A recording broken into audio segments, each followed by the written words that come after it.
welcome formally to week 9 of our From Linda Circular program. I'm afraid that for the ninth straight week, you are stuck with me, Seb, from the learning team hosting you. So for all of you who are lucky enough to be only in your first webinar, you won't be sick of me yet. But the good news is that I am once again joined by Ilma. Welcome, Ilma. Thank you. So for 9 weeks, we've been together. And I mean, to be honest, I did enjoy it a little bit, actually a lot. It's been a great fun. And it was really great to see some of you on the social Zoom that we had. And we will repeat that experience as well. But it really made it more human to see the people behind the screens, because normally we don't see the faces of participants. So that has been great. And I'm really taken back by seeing how many webinars you all have attended. It's incredible. It's great to know that you all have really kept up with the series. And so today, what we're going to speak about today, and so as you know, the way we frame circular economy is based on 3 principles. And we spoke quite a lot about the importance of designing out waste and pollution. And we also spoke quite a lot about keeping products and materials in use and how new business models could help us do that.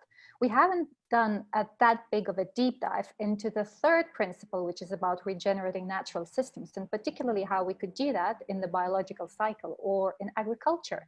So that is the topic that we will discuss in great depth today. But before that, maybe one thing I'll just do, Ilma, because even though we have some real hardened Zoom webinar attendees, and maybe in the truth, many people in this call are hardened attendees of all kinds of Zoom webinars, but just a quick reminder of a few of the rules or admin pieces, especially if this is your first webinar with us. We use the chat window for general chat, comments, telling us where you're coming in from. Feel free to, if that's overwhelming for you, to ignore that. We use the Q&A box for content-related questions for the webinars. So stick the questions in the Q&A. We have a feverish team of Ellen MacArthur Foundation employees behind the scenes feeding those questions to Ilma and I during the session. And we also do our best to try and collate some of those in the aftermath to share back in the community spaces. So Q&A, content-related questions to this webinar and Q&A, general chat. Yes, and people in the chat saying that they're still enjoying the wall and the question, which color you're going to pick, Seb. And if you post in the chat, make sure you've ticked to all participants and attendees, just so that everyone gets to hear your brutal jokes about my wall. Exactly. And maybe just to comment a little bit about the homework that we asked you to do last week. So after the webinar with our CEO, Andrew Morley, we asked you to create a circular economy pitch and post a video of it. And we want to give a shout out to Paco, Maggie, Clementine, Fernanda, Johnny, Oana, and especially to Colleen and Keegan for submitting your videos. And as Colleen was saying, if you can make circular economy clear to a 6-year-old, and if you can make your 4-year-old repeat it for you, then you have definitely got it. And we did ask a Monday question once again this week about your favorite climate initiatives. We will probably talk about that a bit more during the course of the conversation today. Okay, so I think this is the time when we're going to introduce an incredible guest that we have with us today. And when I asked her how she would like to be introduced and what can I say about her, because she has such a big list of accolades to her name, she said, well, just Google me. So here you go, type in Hunter Lovins in the Google and you'll see all the incredible things that she has done in her life so far. So Hunter, welcome to the webinar. It's great to have you here. Wonderful to be with you. And the question I wanted to kick in with, so all this amazing work that you have been doing, so how did you start? How did you get into it? I'm not sure I had a lot of choice. My mother organized mine workers with John L. Lewis in the coal fields of West Virginia. My father helped mentor Cesar Chavez and Martin King. They were around the house when I was growing up. So being an activist is just what you did. I spent my early years working for fair housing and civil rights, more on civil rights in the 1960s, opposed the Vietnam War, planted a tree for the first Earth Day, it was part of that, took a law degree because I thought that would be a good way to drive social change. Thank God for all the good environmental lawyers, but decided that was not a very good way to drive change. So quit, became a forester, environmental educator, planted about 1 million trees, and tracked from there into energy policy. It seemed to me that most of the challenges we were facing came from the misuse, the misunderstanding, the misallocation of energy. In 1972, that was not a polite subject unless you worked for a utility or an oil company. In 1973, with the Arab oil embargo, it became the topic everyone was talking about. And so I spent a lot of time trying to figure out an energy policy that would work for people, for the planet, as well as be profitable. Tracked in 1976 into Amory Lovin's soft energy paths approach. We integrated our careers, worked together for the next 20 years or so. Along the way, I helped create a little group called Rocky Mountain Institute. They fired me in 2002, so I created Natural Capitalism, which is where I work now. And here we are. Along the way, helped create a couple of MBA programs in sustainable business. I teach at the Bard MBA in New York City. Well, when any of us are traveling. Now we're doing it online. And work in about 30 countries on all of these issues. Work with the Club of Rome. Of late, we've been trying to put forth how you would do a green recovery from the economic devastation of the pandemic.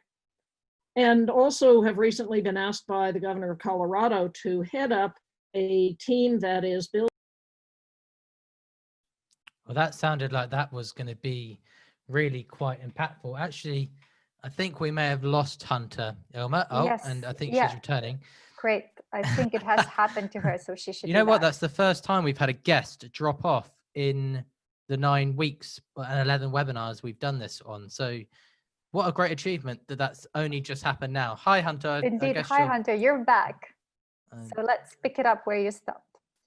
We crashed again. I don't know why this is happening. It doesn't normally do this.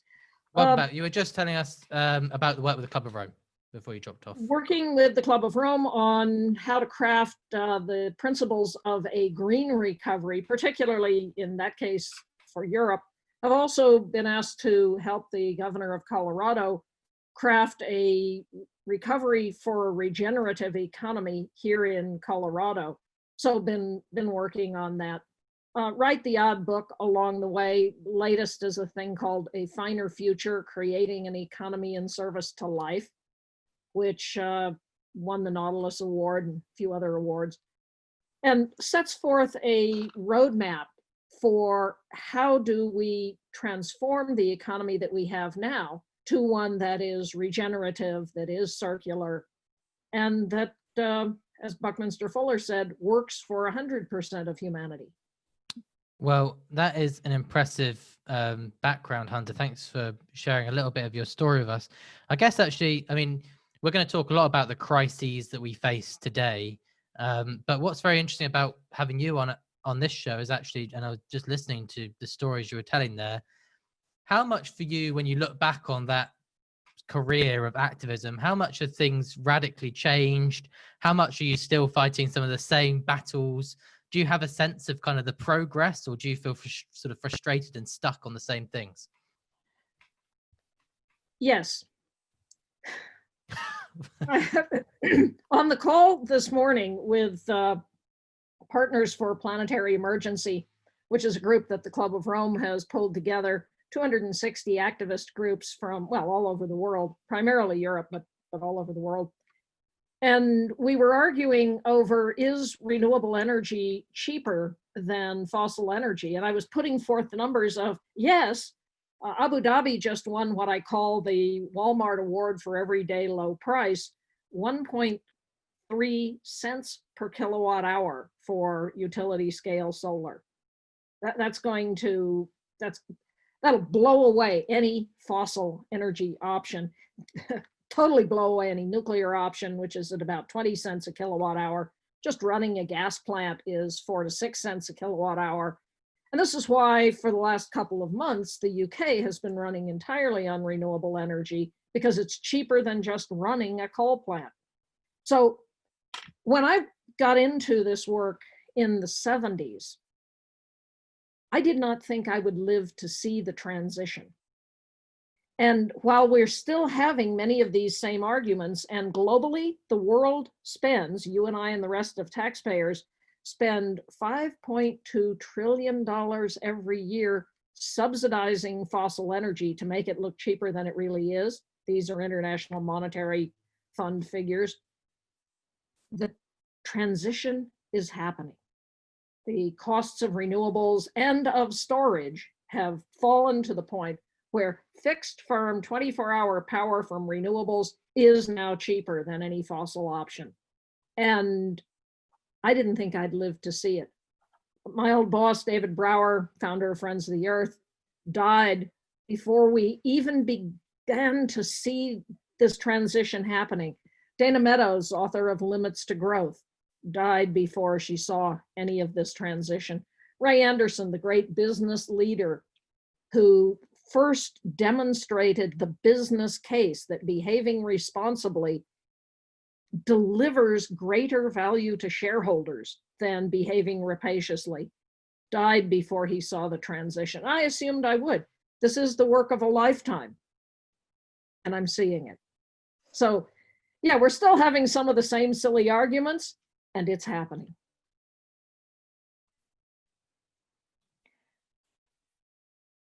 Okay, so I'm going to take the next question, Ilma.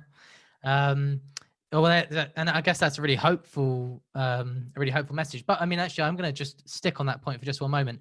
The story about the UK is really interesting because it's almost like nobody knows about it.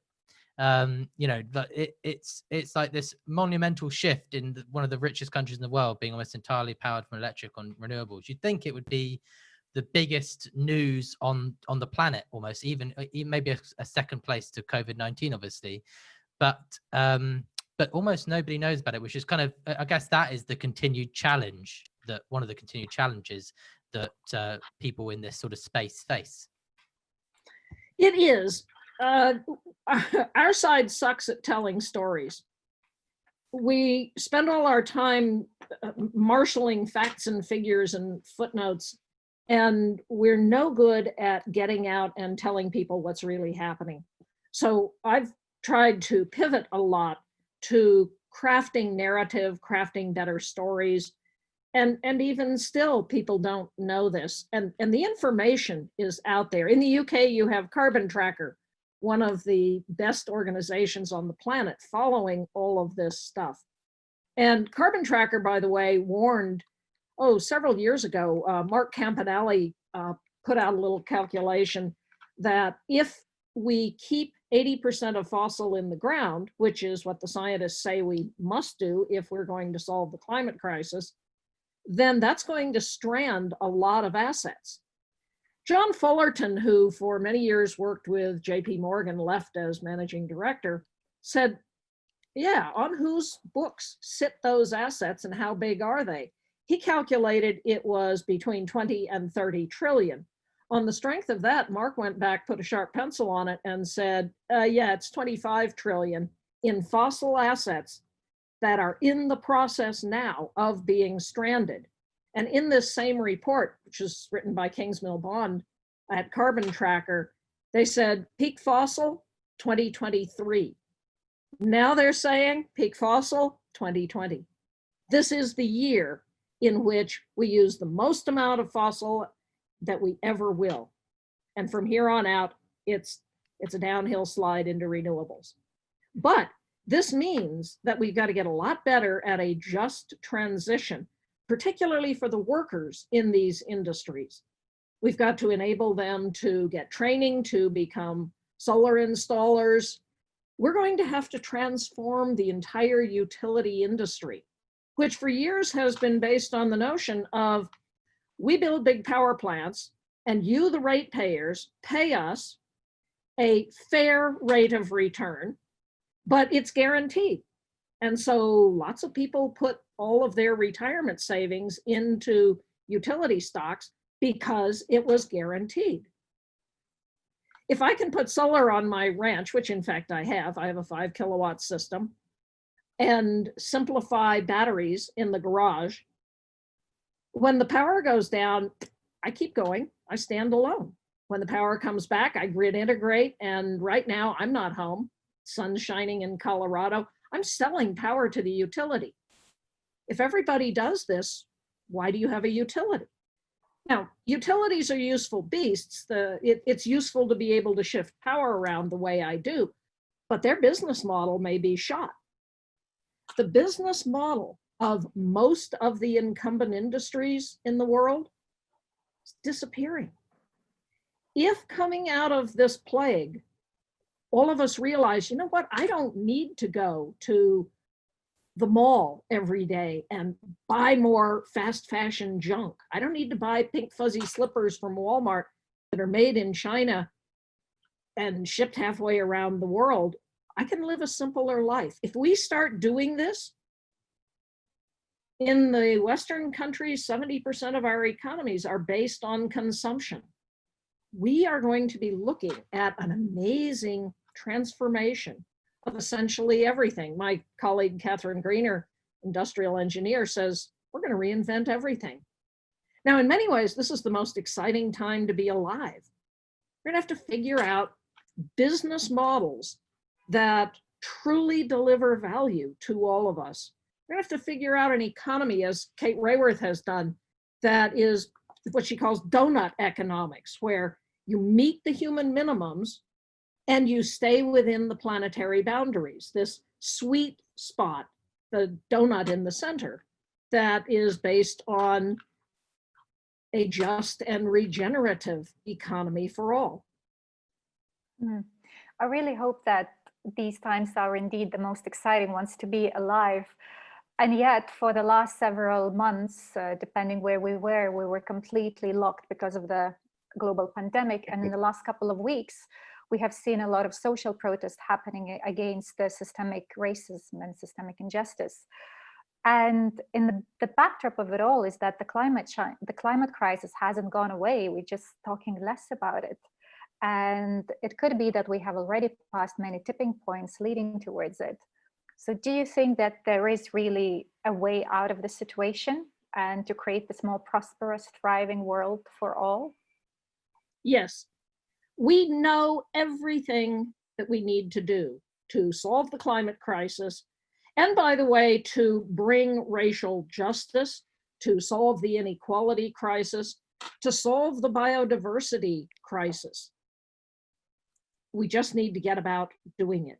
And I, for one, am thrilled that people are in the streets again. I mean, I wish they would stay distant enough that they don't get themselves sick and start dying from this. But in many cases, the African Americans, the people of color, have been saying, look, we're dying anyway. We're getting killed by the cops. We're getting killed by inequality. This is just one more risk. And good on them for standing up finally and insisting on human dignity. This is something that every one of us should do every moment of the day throughout our lives. Look at our own lives and say, to what extent does my lifestyle compromise someone else's human dignity? And then just say, no more. I'm not going to be a part of that system. When we all do this, a marvelous marketing group called Futera has done an analysis of the upcoming generation, and they're calling them the honest generation. And you can take the archetype of Mark Zuckerberg for the millennials and Greta Thunberg for Generation Z. This new generation is insisting on honesty, on transparency, and they're saying we're not going to be a part of an economy that is destroying human dignity, human life, life on this planet. Now, we have a very short window of time. Don't do this because it will put you in a very bad mood, but you can Google near-term human extinction and find what purports to be science saying that humans go extinct within the next 10 years. When rabbits are threatened, they freeze. When humans are threatened, we entrepreneur. Come on, guys. Let's entrepreneur our way out of the difficulties that we have. If you want the facts and figures, little book called A Finer Future, Creating an Economy in Service to Life. 4 of us, Anders Wiegman, who has done a lot of the circular economy work in Europe, Stuart Wallace, who for many years ran New Economics Foundation, my colleague John Fullerton. What we did was systematically walk through what is it going to take to transform the old narrative, the narrative of neoliberalism, that we're all greedy bastards, but that's okay because the market is perfect. Yeah, bullshit. The market is not perfect. The 5.2 trillion in subsidies proves that. So transform that narrative into the narrative of a regenerative economy, of a donut economy, and then transform how we do business. Transform corporations, transform finance, transform how we build buildings, how we move ourselves around, the transportation sector, the entire energy sector. Transform agriculture away from life-destroying industrial agriculture to regenerative agriculture.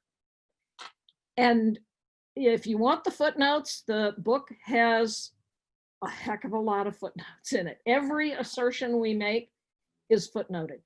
And when I first started writing it, I was going to write the really, no kidding, we're in trouble. And people couldn't read it. The early readers said, we can't get through this. So I rewrote it to be, it's 2050 and we made it. And here is what life is like in a regenerative economy. And just told stories of how people might live around the world.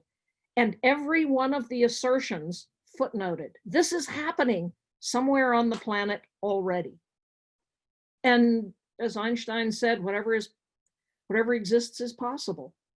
So again, we know how to do this. In some areas, like renewable energy, it's happening. It's starting now to happen incredibly rapidly in regenerative agriculture. In some other areas, like dealing with the inequality crisis, the thousands, now hundreds of thousands of people in the streets demanding real change is incredibly inspiring.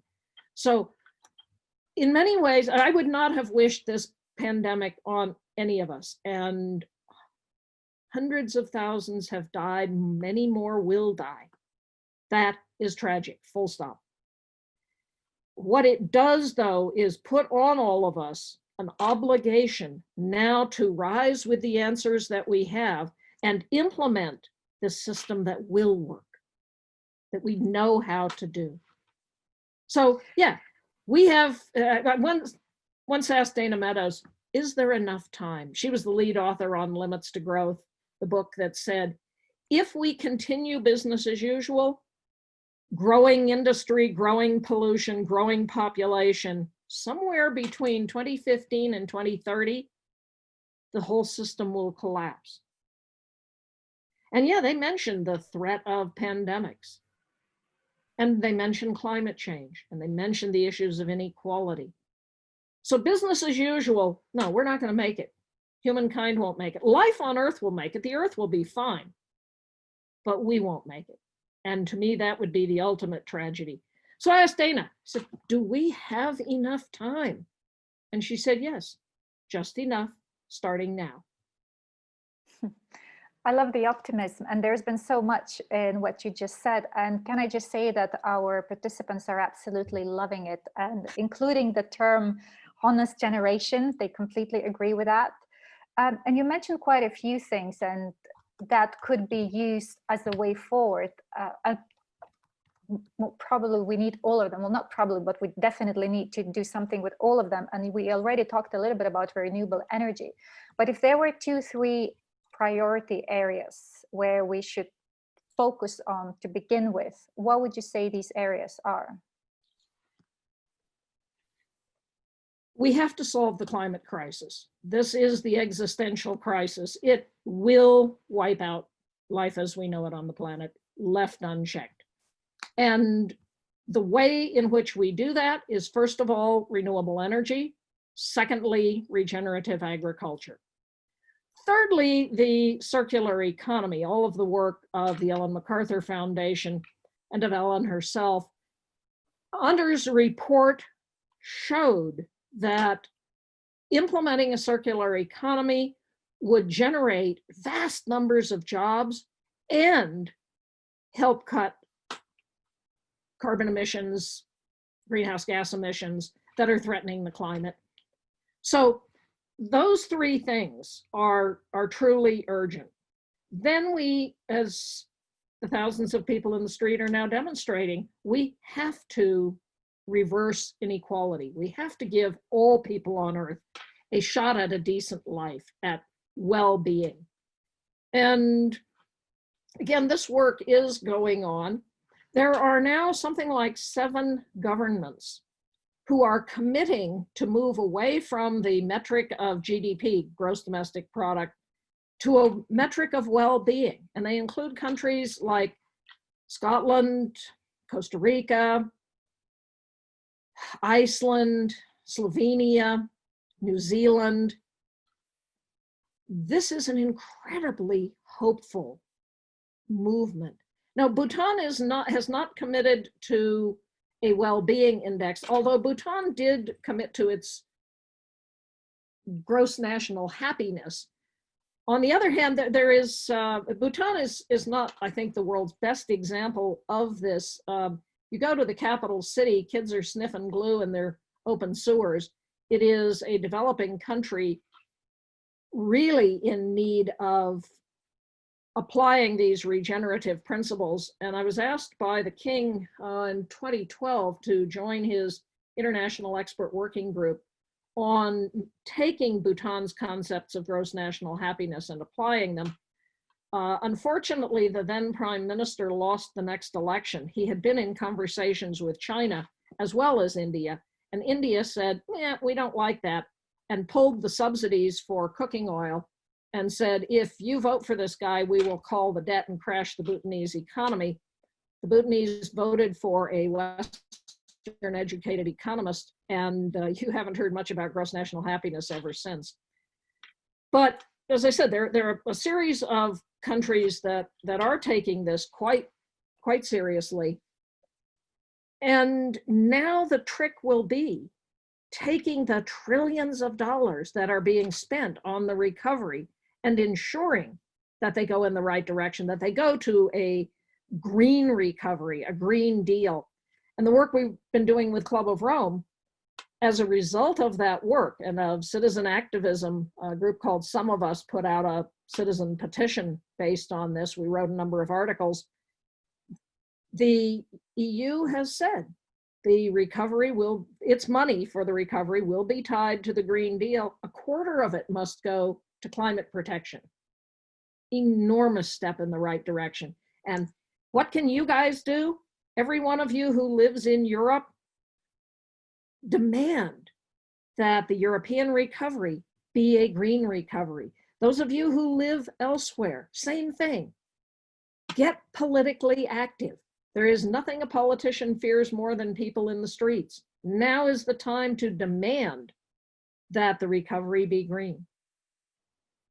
And so, yeah, so renewable energy, regenerative agriculture, and kind of reinventing how we make and use our everyday products, circular and regenerative principles.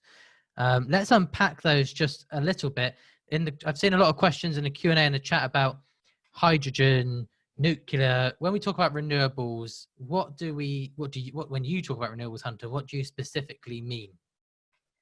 Primarily solar and wind.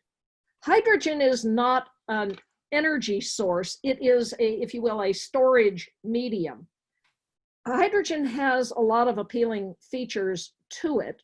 Natural gas chemically is CH4. The H4 is 4 molecules of hydrogen. So when you burn gas, you're mostly burning hydrogen.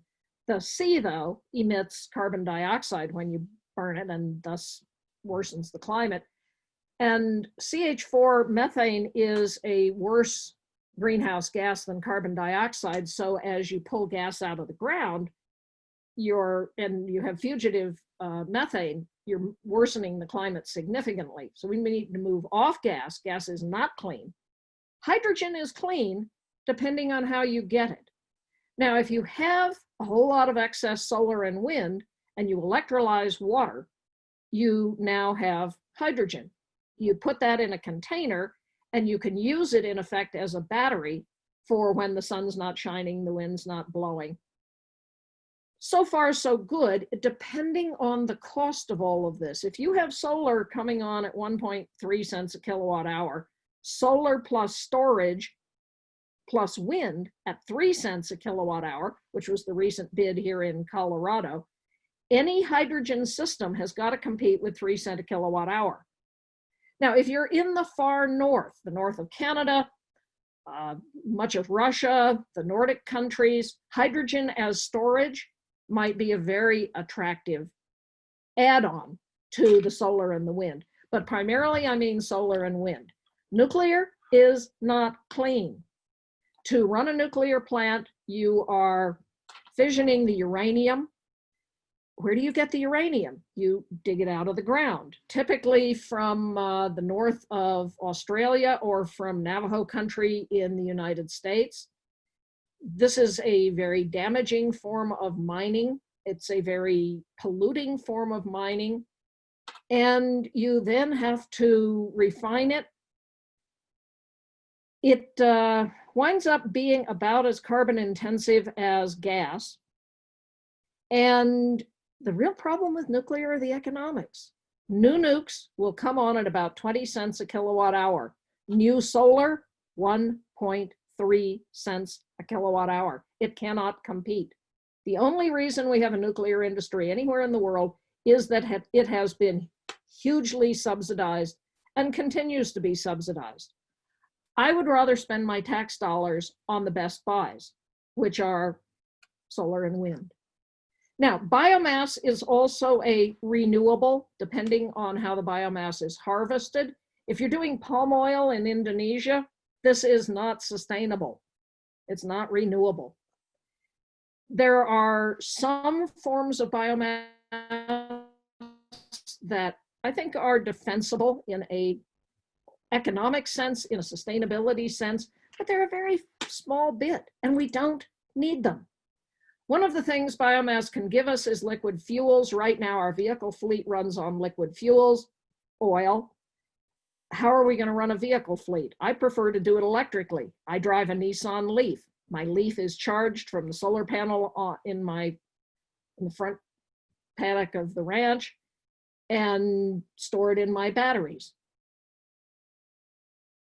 With the new electric vehicles, you have pretty good range. I think we should electrify the economy and go that way. Again, you could use a little bit of hydrogen if you wanted, except hydrogen is really hard to store. It embrittles everything that you put it in. So pipelining hydrogen, somewhat dicey. Putting it in cars, you can make these composite containers to hold the hydrogen, and it is safer to do that than a gasoline-powered car. If somebody introduced gasoline today, none of us would ever agree to have it in our lives. It's very dirty. It damages your health, creates air pollution. Now we're finding COVID viruses ride along on the particles of air pollution. It's like, yuck. Somebody's saying solar panel waste is a problem. Yeah, we need to have a circular economy for solar. The materials in it are valuable. And again, the best way to do a circular economy is to go back to the original design and ensure that everything you make is made for disassembly. Same thing with batteries. You need to recycle the batteries. This little company that I mentioned, Simplify Power, who makes the batteries that are in my garage, is looking at how do you do lithium recycling. So you have to mine lithium. When I said we have to reinvent everything, we have to reinvent everything. We've got to look at how we make and deliver. What are the services? What are the products? What are the technologies? In other words, renewable energy is good for itself, but we also need to think about how we get that renewable energy, and the processes themselves could be circular.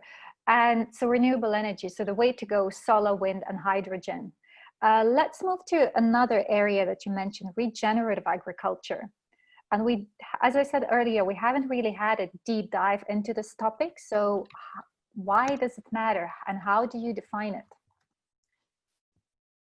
Regenerative agriculture is agriculture that in every aspect gives back to the soil, to the farmers, ranchers, to the communities, more than it takes from them.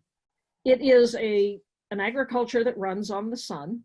Actually, all agriculture runs on the sun, but we muck it up by adding in all the chemicals and mechanical input. Regenerative agriculture can come in many forms. You can grow vegetables regeneratively. This is the work of Rodale Institute. And they have shown for years that regenerative crop production sequesters as much carbon as the operation takes. Regenerative grazing is even more interesting. When grazing animals eat grass, the roots slough sugars, polysaccharides, that feed the biological community in the soil, particularly the mycorrhizal fungi, which mineralizes the carbon that comes from the manure from the animals, from the biomass that gets trampled into the soil. And this is why when the pioneers came across the Great Plains of the United States, they found 10 feet of thick black soil. That black is carbon. It got there because the prairie grasses have very deep roots that take the carbon deep into the soil. So we come along, we plow it, turn it upside down. This decarbonizes, denitrifies the soil, and we're now down to topsoil of inches. This will end. The UN's Food and Agriculture Organization has said we have maybe 60 more harvests before we're out of soil. Soil is also blowing away. It's being washed away. So a man named Gabe Brown in North Dakota, who's a commodity corn soybean farmer, was going broke. He said, I'm going broke. I have got to cut my costs. First, he went to no-till. He stopped breaking the soil.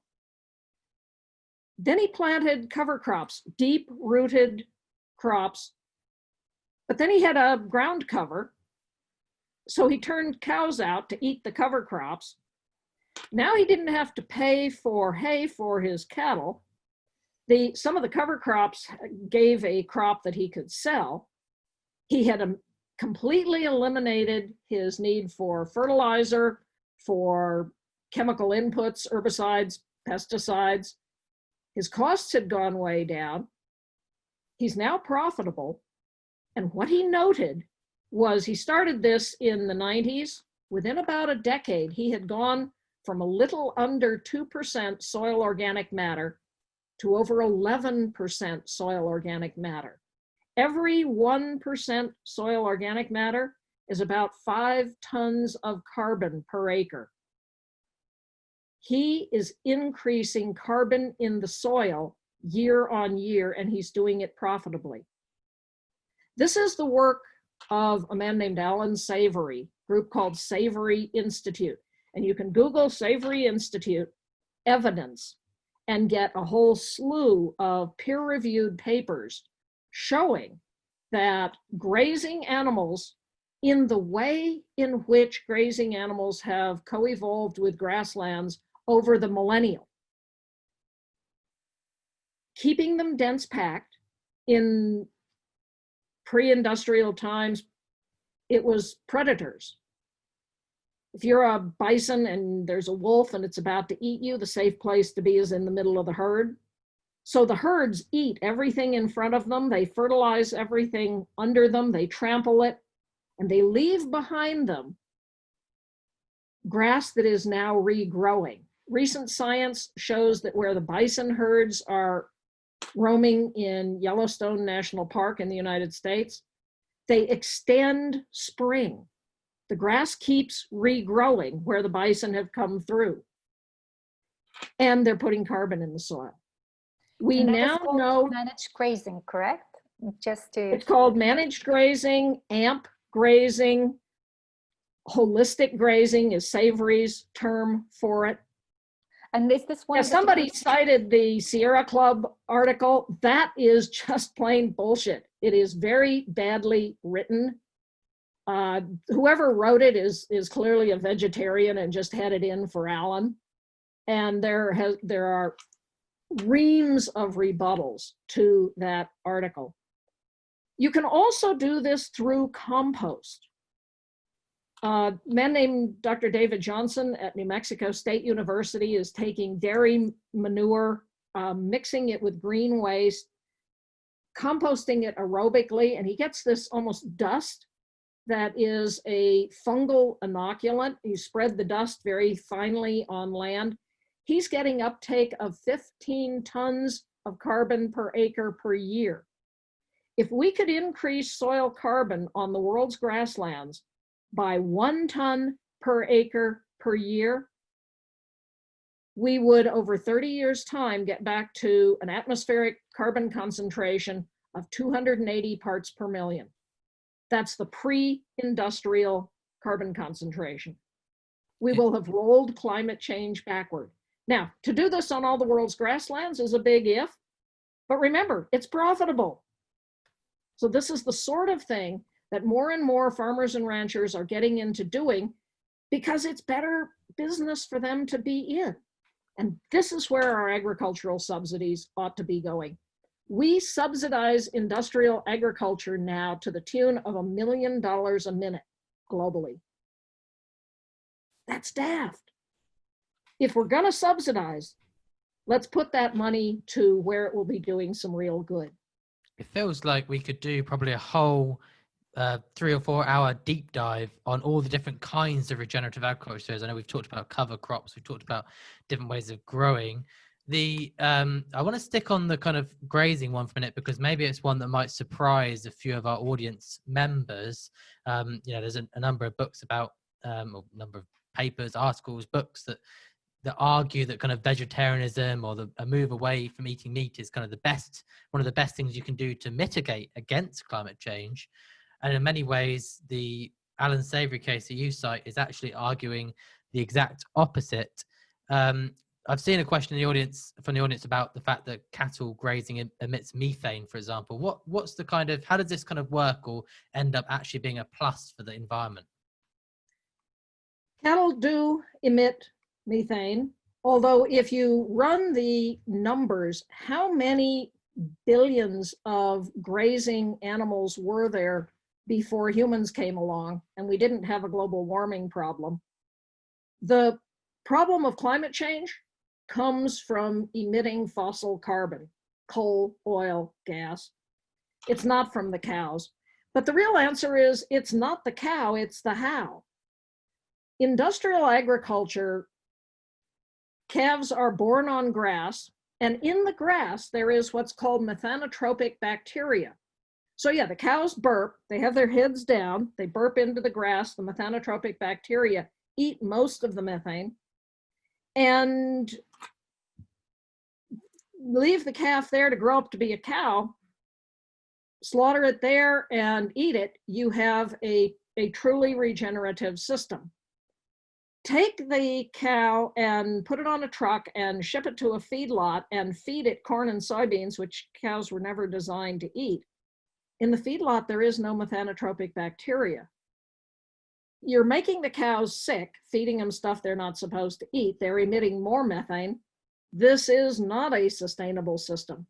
So again, it's not the cow, it's the how. And what we need is a shift to regenerative grazing, at which point we can feed people however much of a meat diet they want to eat. I mean, I happen to like vegetables too, but I raise my own cattle. They spend their entire life on grass, and they're also delicious. And I guess the other kind of question or common question that's somebody putting questions in the chat window, we can't possibly keep up as always, but the other kind of common question is, this sounds so logical, sounds like the obvious thing to do. What are the challenges in terms of scaling it? We talked a bit about renewables and the transition there and how actually we're beginning to see the realization of kind of like, this is happening now, regenerative agriculture feels relatively a little bit further behind. Is that fair to say? Yes, it is coming on incredibly rapidly. It's now written into the European Green Deal. It's written into the US Green New Deal, which I never thought I would see. So it is happening, but more slowly. The real opportunity here is, again, as we are spending these trillions of dollars, let's look very carefully at where that money's going. It can be going to support local community, rural culture, or it can be spent on business as usual. If we put even a tiny amount of this stimulus money into regenerative agriculture, you are going to see an explosion of it. Because as I said, the way in which we birth calves is regenerative. It's when you take them off the farm and ship them to feedlot that you start getting into trouble. Again, we're going to have to reinvent all of agriculture. In the United States, in my country, most of the land is devoted to growing grains to feed to animals unsustainably. Let's use the ground to grow grass to sequester carbon and pay farmers a carbon credit for rolling climate change backward. You would see a very rapid transition to grassland farming. Then we can produce as many grazing animals as we want, use some of the land for regenerative row cropping. Take the work of the Land Institute in Salina, Kansas, which is creating perennial grains. So you don't have to break the prairie soil. The wheat just comes up year after year after year. They have a kind of wheat called Kernza, and they've now teamed with Patagonia to produce long root ale. This is a beer made from the Kernza wheat that is regeneratively grown. It's a question of what kind of a world do we want to live in? So talking about the world we live in, one thing that we haven't really touched upon in this series is the question of population. And it's quite interesting because we also run a parallel series to 13 to 18-year-olds, so teenagers. And we asked them, when we asked them about the major challenges in the world, a lot of them actually said population. So it's just interesting how the perspective changes from the teenage to adult years. But as we talk about regenerative agriculture, do you think that this new approach could help us feed the entire 7-8 billion of people that are in the world today? Yes. This is the conclusion of both UN Trade and Development Committee, UNCTAD, and UNFAO, that smallholder organic agriculture is the only agriculture that has the capacity to feed the world. Today, 70% of food on Earth is produced by smallholder farmers. And so this notion of, oh, we're going to feed the world with US industrial agriculture, it's just wrong. Yeah, Karen mentions calorie intensive. Before we industrialized agriculture, for every calorie of input, we got 2.5 calories of output. Now for every calorie of output, we've put 10 calories in as input through the mechanization, the chemicals. This cannot continue. Now, the scoping calculations that I've seen show that yes, we can feed the world this way.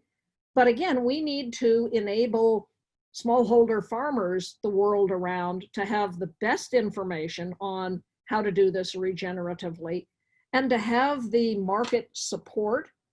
Right now, smallholder farmers are disadvantaged in access to market, with the big industrialists taking the lion's share of it and putting in place all sorts of barriers to smallholder producers reaching the large markets.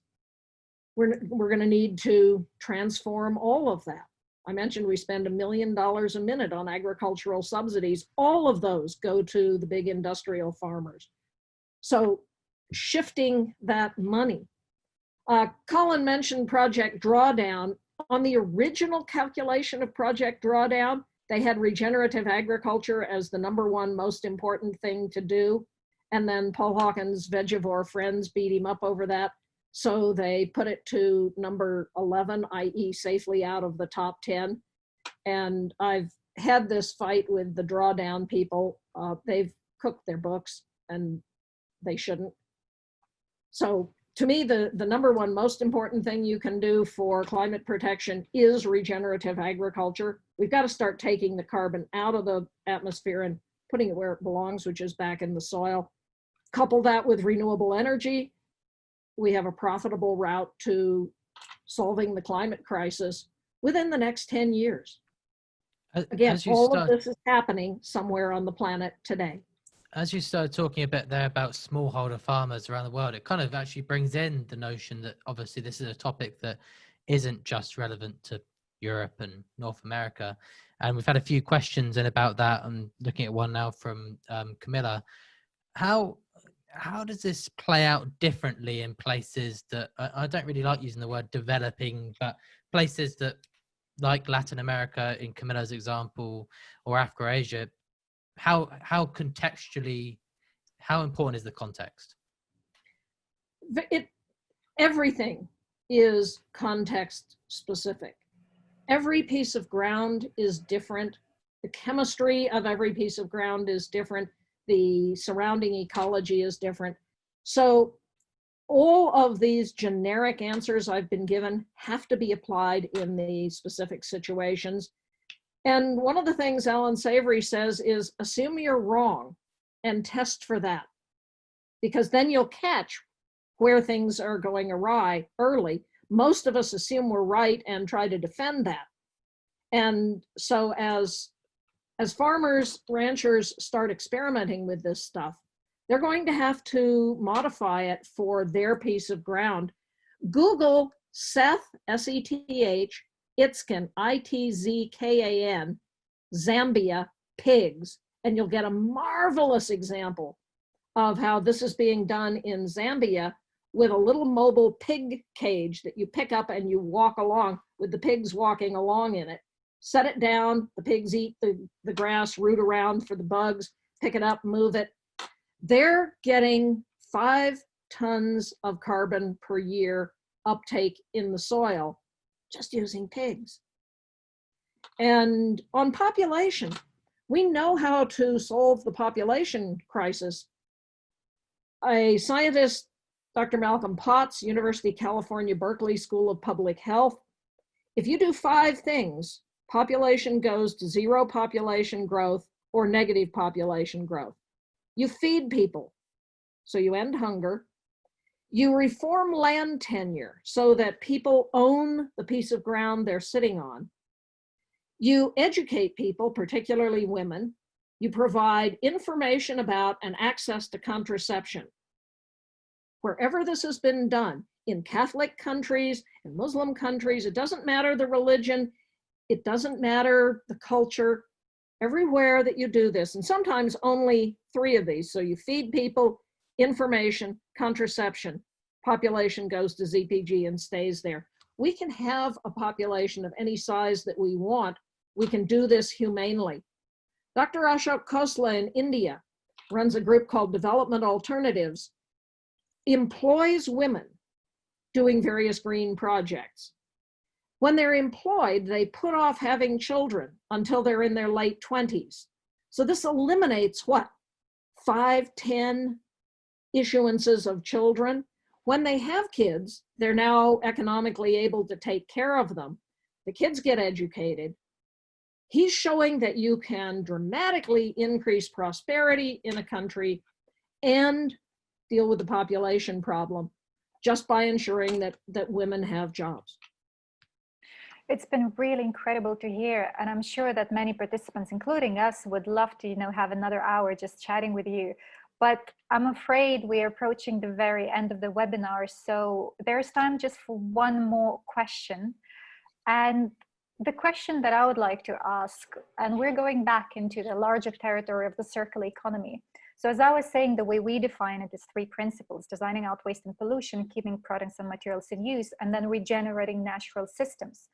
And what I've seen, especially in the world out there, is very often that 3rd principle is dropped. So it's all about keeping things in use and eliminating waste, but it's not about regeneration. So how would you say, what would you say the importance of this regenerative aspect is within the circular economy going beyond the agriculture? I think it's critical. We are only at the beginning of understanding what a truly regenerative economy is. Buckminster Fuller said, regenerativeness is the principle on which the universe works. My colleague John Fullerton has outlined 8 principles, and you can get his great paper, Regenerative Capitalism, from Capital Institute. And walk through these 8 principles of what it takes to have a regenerative economy. One of the principles is circularity. I'm talking to you because the blood is circulating in my body. Nutrients circulate from the atmosphere to the soil to the food we eat. Industrial products should be part of a circular economy. But the other principles are things like empowered participation, that you have a say in the system that governs you. Right relationship, that the economy is this little linear process inside of society, which is inside of the biosphere. Edge effect abundance. This is the biomimetic principle that in nature, the most abundant ecosystems are where you have diversity, where several ecosystems come together. Holistic wealth. Money's useful, it's not wealth. Wealth is well-being. Balance, harmony between resilience and efficiency. We're really efficient at flowing money to the top of the economy, and we're very brittle. So we need this balance between those. And then to me, perhaps the most important principle is honoring place and community. I'm very fond of good Scottish whiskey. We make great whiskey here in Colorado, but we can have a vibrant global economy so long as every place within it has its own integrity. Every ecosystem has its integrity. And when we do this, the economy will follow as the outcome of a regenerative system. John says sustainability is the outcome of a regenerative system. It's not what our goal ought to be. For those of you who say you're going to write me in for the ballot in November, please do not do that. Please vote for Mr. Biden. It is really critically important we get rid of our Cheeto in chief. Please vote. We've managed to do a session without talking about Donald Trump, which is sort of incredible. But I think it's safe to say he's a buffoon. Yes, I think what we've been talking about in the session, Hunter, just to double down your final point there, is what are the goals? Because that's perhaps been one of the challenges of some of the things we've been talking about in this space for a long time. Sustainability is not a goal. It's an outcome of doing some right things, like powering ourselves with renewables. Being regenerative. By being regenerative. Well, thank you so much, Hunter, for joining us for that. I'm exhausted, so no doubt you're also fired up. And I also love the quote from Alan Savory: "Assume you're wrong and test for that." Feels like that's applicable across a wide spectrum of things. Thank you very much to Hunter. Thanks so much to everyone who's joined in with this session. The chat window, as always, has been wittering away, almost impossible to keep up with it. And all the questions, we will do our best to kind of understand those and bring them together. What are our final announcements here, Ilma? Right, so a few things to say, and I'm absolutely amazed by the session, Hunter. I think I'm going to rewatch it myself because there's been so knowledge and wisdom shared within it. But what we need our audience to know, so first of all, the answer to your question regarding Slack, it will remain open until end of July. So you will be able to have access to all the content there until the 31st of July. And the next one is that next week we have the closing webinar, and we will be talking about how to build back after COVID-19, and we will have another great guest to talk to you, as well as we will wrap up all the things. And the homework for this week, we love data and feedback, and I think this is the time in the series when we want you to start filling in our evaluation form.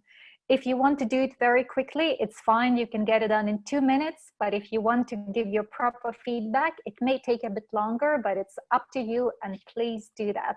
We really want to be much, much better next time. Not that we were bad this first time. And go back to your learning trios, and we'll do more about that on Slack. And finally, Seb, do you want to announce this one? We had a fantastically successful experiment in networking on Zoom last week. Wow, wasn't that great, guys? I really enjoyed it. What we did realize, of course, is the time we chose was a little bit European and North American orientated. So the next one, the link will be available in Slack. It's whether you're having a dinner in Australia or your morning coffee in Europe, or you're burning the midnight oil on the west coast of the United States, join us on Tuesday at 9 o'clock BST for some breakout rooms, fun, and just a chance to get to know each other. It was one of my favorite moments of the program, spending that hour getting to know some of you all a little bit better. But that's it for today. Thank you, everyone. Thank you, Hunter. And we'll see you next week. Adios, all.